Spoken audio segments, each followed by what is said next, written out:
Bismillahirrahmanirrahim. Assalamualaikum warahmatullahi wabarakatuh. Sahabat kalian yang berbahagia. Dunia semakin menyadari ketidakmampuannya dan bukti-bukti itu semakin kuat mencakup semua sisi atau lini kehidupan kita. Bukan sekedar kesehatan, ekonomi, tetapi juga individual. Dalam konteks ini adalah psikologi. Belum ada sebuah wabah yang menjadikan dunia mengalami sebuah ketakutan seperti saat ini. Dan semua analisa para ahli dengan beragam latar belakang, disiplin, serta kajiannya, nyaris tidak satupun yang bisa memberikan sebuah perspektif mendekati keyakinan perihal apa yang harus dilakukan, kapan ini berakhir, dan selanjutnya harus bagaimana. Kondisi ini menunjukkan bahwa apa yang ditulis oleh Petrov Capra di dalam bukunya Titik Balik Peradaban, bahwa kalau kita lihat sepanjang sejarah kehidupan manusia, peradaban materialisme ini adalah peradaban paling buruk. Dan hari ini semua itu terbukti bahwa hampir semua keahlian yang ada di muka bumi ternyata tidak bisa menjawab masalah yang dihadapi oleh manusia itu sendiri. Kata Capra, banyak kemajuan di bidang kesehatan, tapi tidak sedikit penyakit yang terus datang dan tidak bisa ditemukan obatnya. Pakar ekonomi juga tumbuh seperti jamur di musim hujan, tapi soal kemiskinan tidak pernah bisa diselesaikan.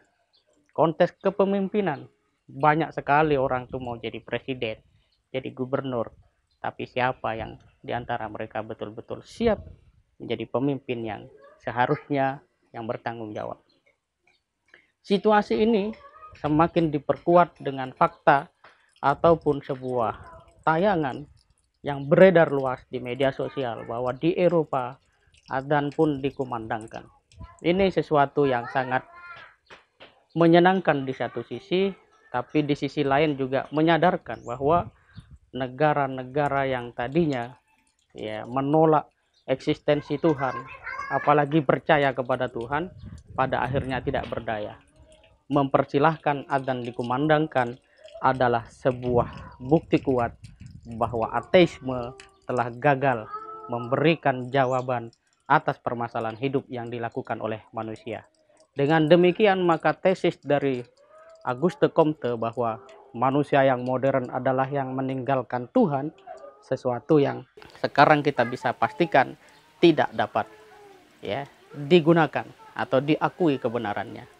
Meskipun dalam konteks logika Islam, statement-statement seperti itu hanyalah sebuah statement emosional, tergesa-gesa, dan kalau dalam Quran wala yahtadun itu tidak ada petunjuknya membuat sebuah statement seperti itu, karena memang tidak bisa dibangun atas landasan ilmu dan logika yang memadai dari sisi fitrah manusia itu sendiri.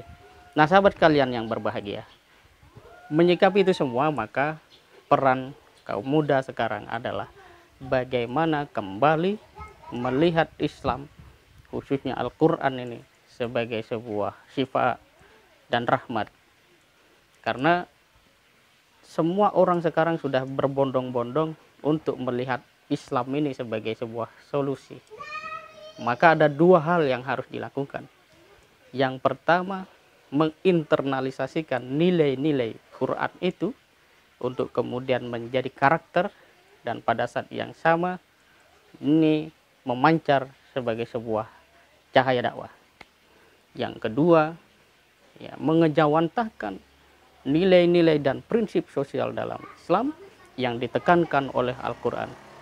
Maka saat ini sebenarnya yang perlu dilakukan oleh pemuda bukanlah wacana tentang bagaimana pemerintah gagal atau tidak berhasil, sama saja terkait masalah ini, tetapi apa yang kita lakukan di tengah-tengah masyarakat.